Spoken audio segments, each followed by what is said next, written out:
Family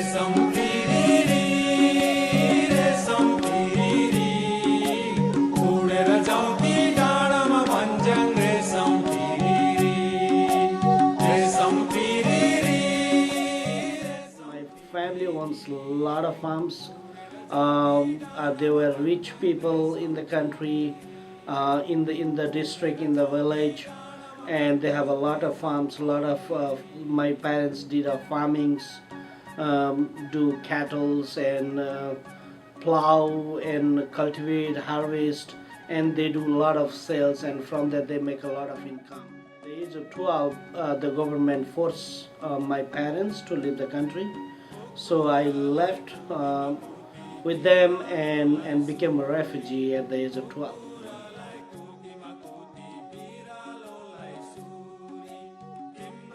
The government started healing in 1991, and we thought that nothing will happen. The situation will come back, normalize, and we don't have to move out of our country.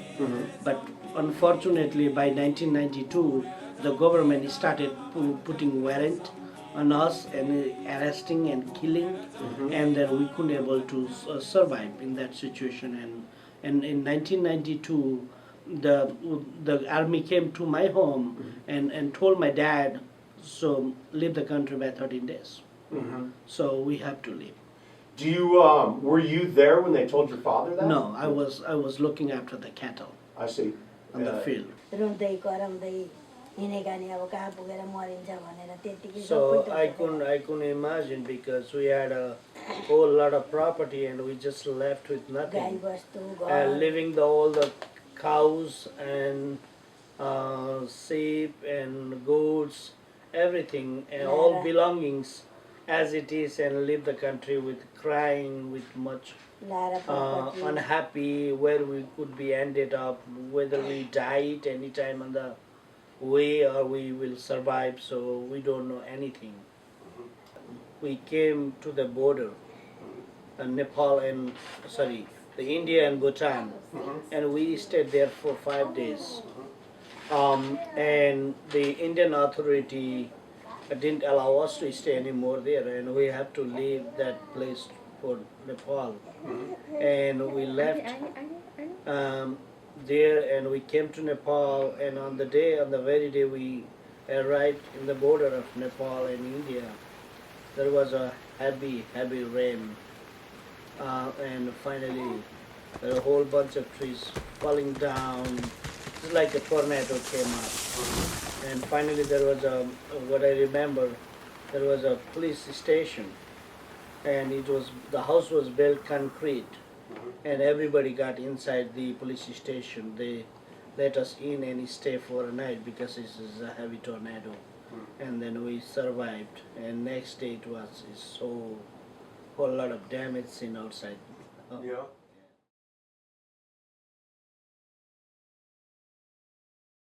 The Nepal government just gave us some shelter. I mean, they gave us some land to stay, and we built a small bamboo hut, and UNHCR and the Red Cross Nepal, they supplied us some bamboos and some other small housing supplies, the thatch and the plastic. So that's how we came survive. At the beginning, everybody was hoping to go back to the country. And nothing came up, and the bilateral talk between Bhutan and Nepal started. In the meantime, there was a delegation, a group of representatives from the royal government of Bhutan came to camp to investigate us, who we are. There was. Wait, stop for 1 second. You say a group Yes. from Bhutan Yes. came to the Yeah. Nepali camp. Yes, came to the Nepali camp to identify us, who we are.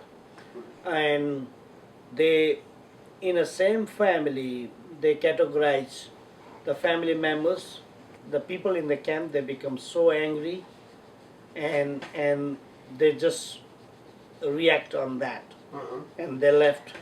They flew from the Nepal, and they went back to Bhutan. The royal government of Bhutan was telling us this is not our citizen. We are not Bhutanese. We are not born in Bhutan. Well, the country brought these people for labor work. Even they have the citizenship of Bhutan. They have the card. Right. Still, they are saying you are not Bhutanese.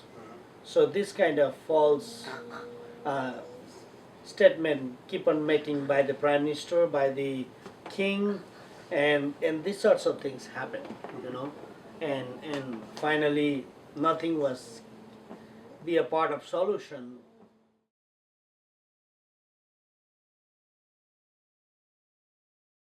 At the early stage in it was a fun because I was a child. It was fun. It was fun in the beginning. I didn't know anything, and but lately when my thoughts and my heart started beating, you know.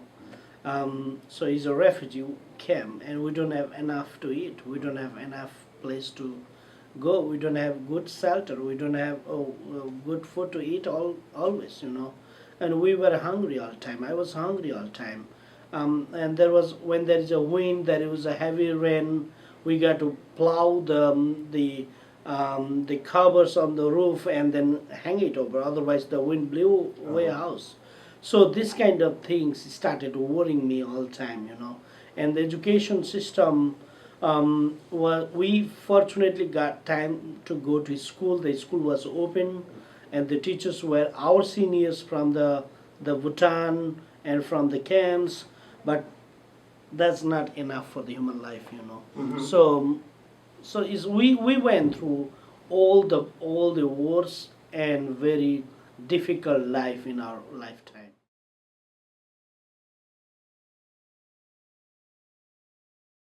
So one of the poorest guy in the universe, in the refugee camp, you know. So there are thousands and thousands of teenagers went through difficult life like me.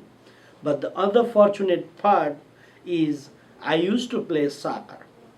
So that is my passion every single day, even now. And after my school, I come to the home. I come to the home. I do my homework and go to the soccer field and play with my colleagues and engage with those my teenager guys. So that's all I spend my life in the soccer. So soccer built my passion, and I have a great passion today on soccer. So every single day I watch this soccer game all over the world, and so that's how it brought me this. At least I can thank soccer who has tracked me to the right direction, and I didn't get chance to involve in those bad activities. In alcohol, in drugs, and other bad things. Soccer brought me the positive changes in my life. So that is my teenage life that I like to go back and say thank soccer.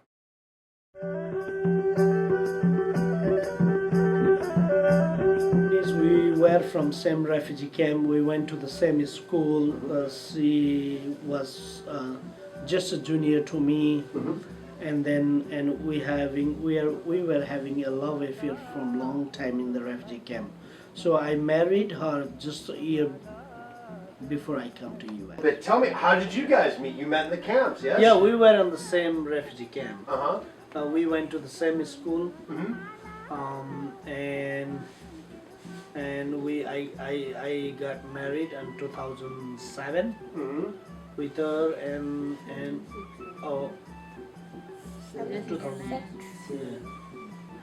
And then when we came together in 2008, and her parents came after a year. We came after, I think probably after 2 years, right?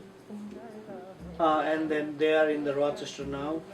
So, but you guys met in the camps, but it was different from your parents, whose families put them together. Yeah. But you guys got together on your own? Yes. Who initiated? Did you ask her out first? I proposed her. Will you marry with me? And she agreed.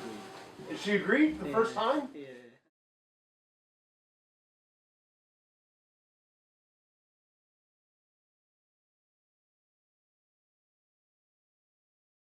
It was so exciting, exciting moment because I went through several interviews in UNHCR, and then all of a sudden my case was full emergency because of the safety in the refugee camp that I mentioned.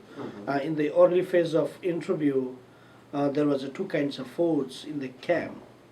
One tries to come to US, other they try to pull us from coming to the US. So, and I have to be very, very thoughtful and protect ourselves from those forces. And all of a sudden my case was full emergency, and they just informed me that keep just quiet. You have an interview and you have a medical examination, and you will be flying in US for next 1 month. So which is very exciting, and we work very internally and confidentially, and then finally just a week before I announced that this is the day we are confirmed. And I thought that still I will have some more time to visit my relatives, but the one day before I fly, the IUM called me, "Oh, you have a day of flight for next day." Oh my gosh, I didn't have time to visit my relatives, even and my wife's relatives. Her sister is still in Nepal, and she was married with local. So we were thinking of visiting the relatives for at least like a week. We didn't have a time, so we just have to. And I was so eager and ready every time to leave the camp. So.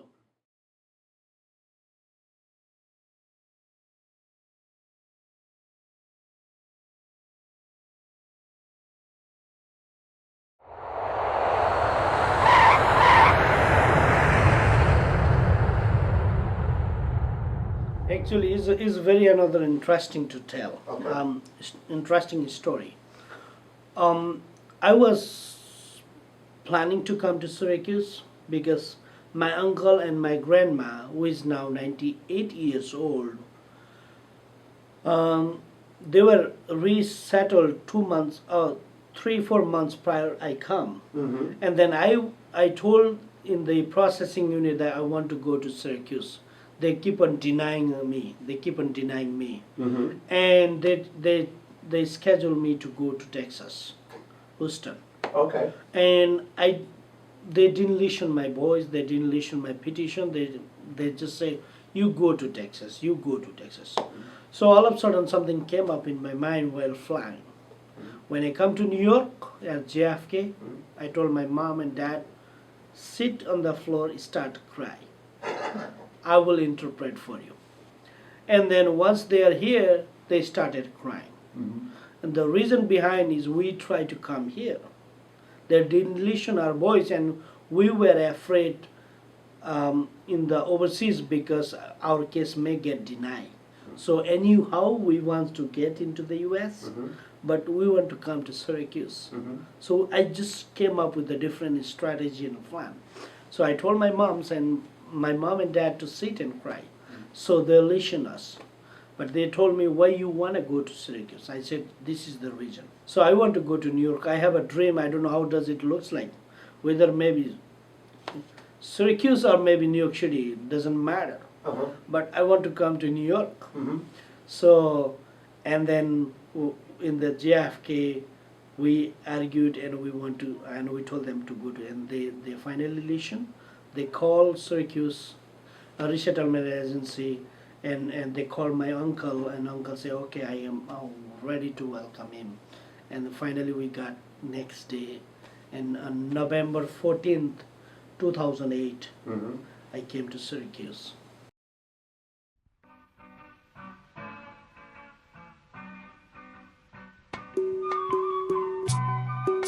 I come to the home, I had my dinner with my uncle family, and just went through overnight just sleeping. But the next day, my relatives and my neighbors from the camp, they started visiting us, and I'm kind of feeling comfortable and confidence working with them, learning something every single day. And my caseworker helped me to go all those transition life, and then finally 1 2 months came. But there was during that time there was a very bad economy and recession in U.S. in 2008. And every place I apply for job, it just comes with thank you. Yeah. There's no opening for my position. Right. And finally I got hooked up with Subway, starting job on February in 2009, which is very quick, like 2 months, 3 months after. And then I started working at Subway, and then again the office requested for the interpreter, and then I applied for interpreter position, and I had 2 jobs for nearly 2.5 years, and then I quit the Subway and come to full time here. And you own a grocery store, is that? I do. Okay. It was opened in 2012 November, which is very interesting because ever since 2007 to 2012 November, and even 2013 is so interesting in my life. 2007 November I got married. 2008 November I came to US. 2009 November my daughter was born. 2010 I became the president of the community. 2011 I owned the home. 2012 I had my grocery store. In November. In November. And 2013 I gained my US citizenship. So ever since 2007 to 2013 is an interesting part of my November. So November I love. It's your lucky month. It's a lucky month.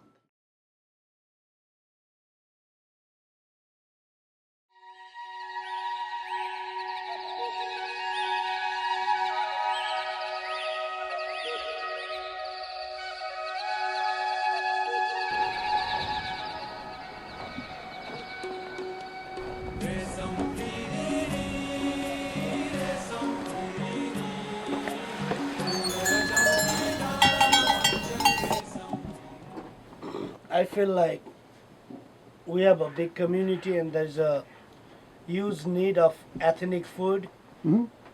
And I realized that let me serve my community with the food too. So I think of starting, and that was my American dream too, because my dad has a small, very small kind of a small business in a refugee camp.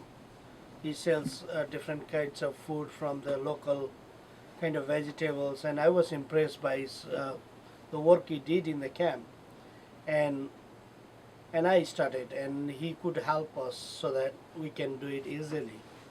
But he doesn't have much English, so even he will help me to arrange and clean and all that kind of stuff. So I work on the weekend, and even in the evening. I have my 3 employees working there, and they manage and they do everything for me. So I'm very fortunate to have them. And also during my stay in the store, not only I sell the stuff, but I help my community. The people come with a lot of problems, with different issues and concerns. I try to help them anyway. So it's become like a family home. Everybody walk in, come in, good place. So.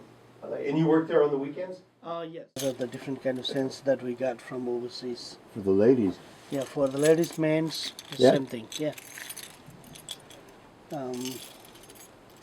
And those are the wedding saris for the women's.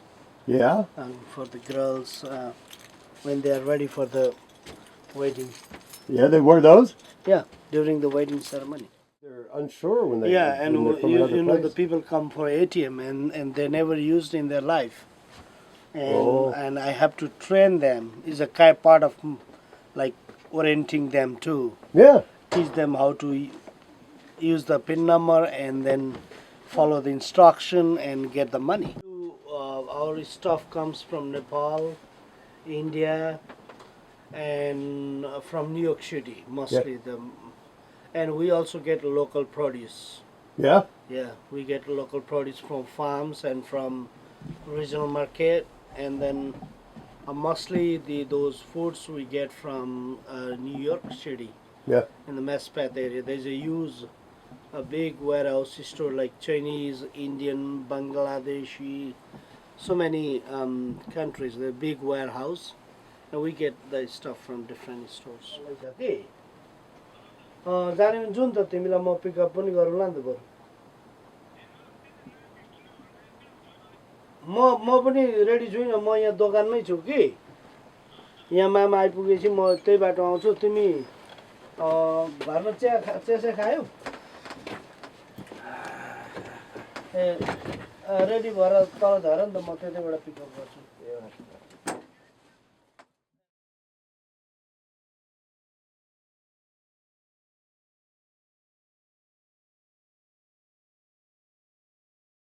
Still, and I have my team in the community, and we travel thrice in a year to different states. 2 years ago, we won the trophy in Lancaster, Pennsylvania, among 29 teams. Oh. And last year, we went to Columbus, Cleveland, and we won the trophy at the Cleveland. This year, we have a match in June in Tennessee. So we are traveling there. We are already getting ready and preparing ourselves how to be there as our team. So that is my initial planning going. I spoke with one of my volunteers.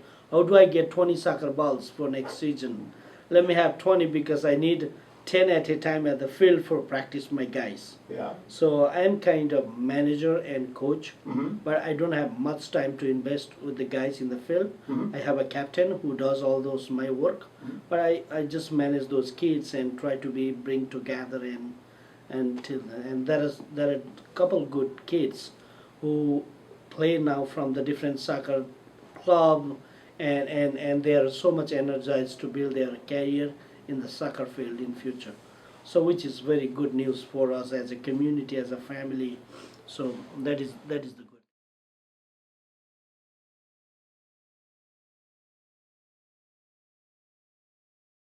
I am very much thankful to US first, the United States of America, who is bringing those thousands of refugees who were the victims of war, the ethnic cleansing, and giving them new life. And among them, I'm the one among that group.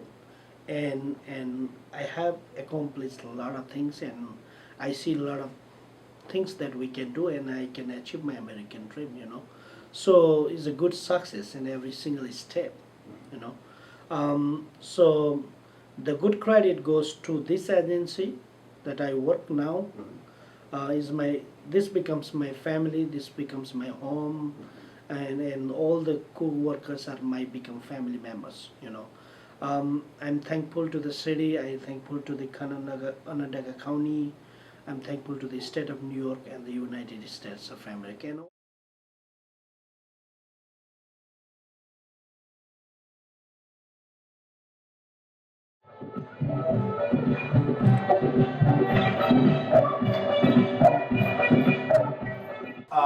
La Sampa culture is distinct.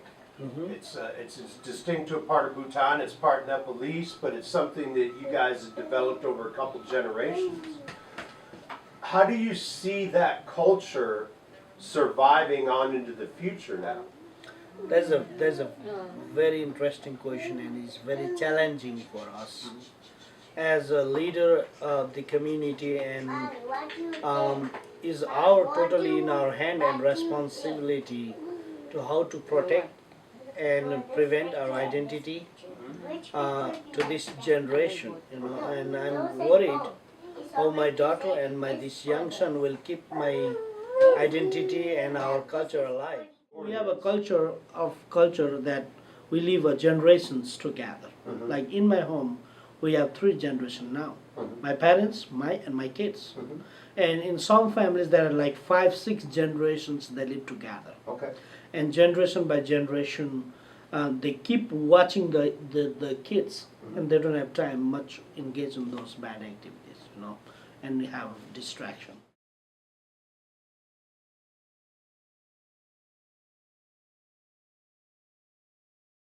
I heard that after we left in a week, they demolish our home, they fire our home, city, and then after 1 year they brought their own tribe from the northern part of Bhutan and put in our farm.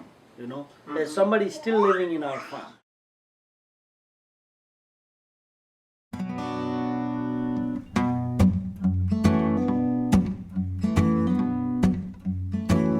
I am a poor wayfaring stranger, traveling through this world of woe. But there's no sickness, toil, or danger in that bright land to which I go. I'm going there to see my Father. I'm going there, no more to roam. I'm only going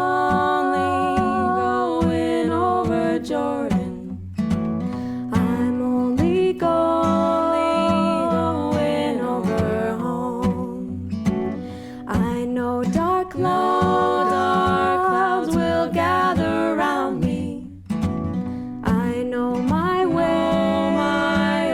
is rough and steep, but beauteous fields lie just before me, where God's redeemed their vigils keep.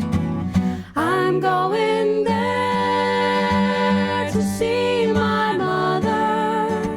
She said she'd meet me when I come. I'm only going over Jordan. I'm only going over home.